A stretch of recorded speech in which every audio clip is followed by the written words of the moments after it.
Well, my comments are going to echo actually a lot of what Yvonne and Corey were saying. Um, but I'm going to be focusing, on the vaccine and vaccine and mask requirements and that. Yeah, there are still details of vaccination requirement that need to be worked out. I'm confident that the details will be worked out well before that November 1st deadline, and that whatever plan we come up with will be done well.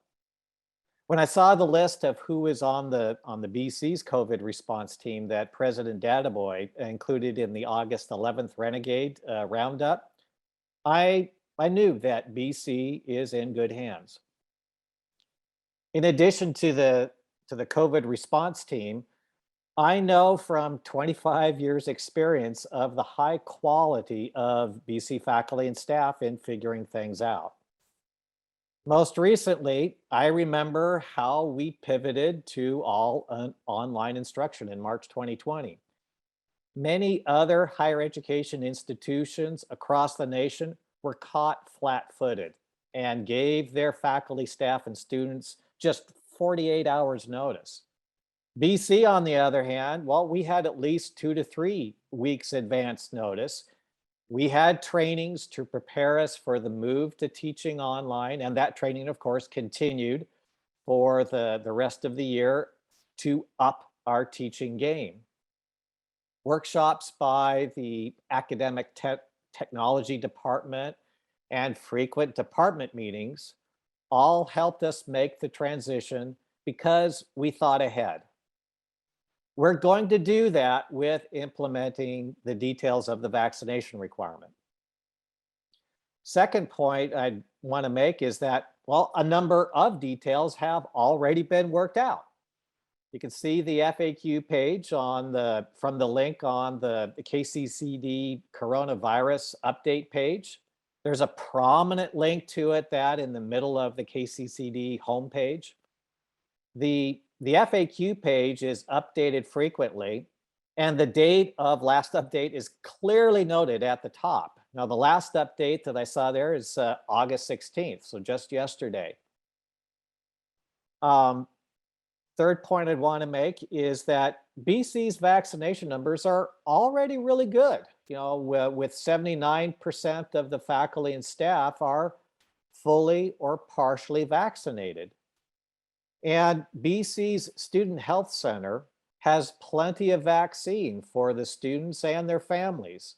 So I see the November 1st deadline as very feasible. Last comment I would make is really directed to the faculty. Be sure to communicate the mask requirement and the upcoming vaccination requirement to your students before the start of the semester. I have notes about that in the syllabus and other materials I send out to my students ahead of the semester. And I also created a video describing the mask and vaccine requirements and how to use the KCCD Campus Pass app and the huge amount of emergency aid we have for all enrolled students. And then I sent the YouTube link to my students. It's public, so a Google search will find it, but I know that there are plenty of really talented faculty who will create much better videos. Billy Joe. All right, thank you, Nick. First, can I say how grateful I am to be back on campus? It is so energizing to get the drive back onto campus. And I can tell you there's all kinds of activity going on. The buildings are getting power washed, the lawns are getting mowed, the shrubs are getting trimmed, the classrooms are being cleaned. There's signage going up everywhere for the new buildings and to navigate around our Measure J construction, all in anticipation of everyone's return. It is so exciting to see the activity. And let me say, we are ready. We did an incredible job when we shifted to the remote environment. As a team, we're still doing an incredible job. I mean, we need to acknowledge there is no handbook or guidelines on how to respond to a pandemic. but with patience, grace, and agility to shifting to all of the changes, we figured it out together. In fact, there are some things that we have discovered throughout this process that we want to institutionalize moving forward, such as our student information desk, a virtual world where students can come in and get questions answered related to admissions and records, financial aid, counselors or ed advisors, something that we want to, again, institutionalize going forward. Our focus now is on implementing the resolution put forth by the KCCD board on August 12th, requiring COVID vaccines for all employees and students. I want to reiterate for a second, though, this action was not taken lightly. This was a very thoughtful process. We had support for the board in terms of the district-wide CCA membership, the Management Association, and the Student Government Association. So with a unanimous vote, 6-0, the requirement was put into place for the health and well-being of our community and those of us who work for KCCD.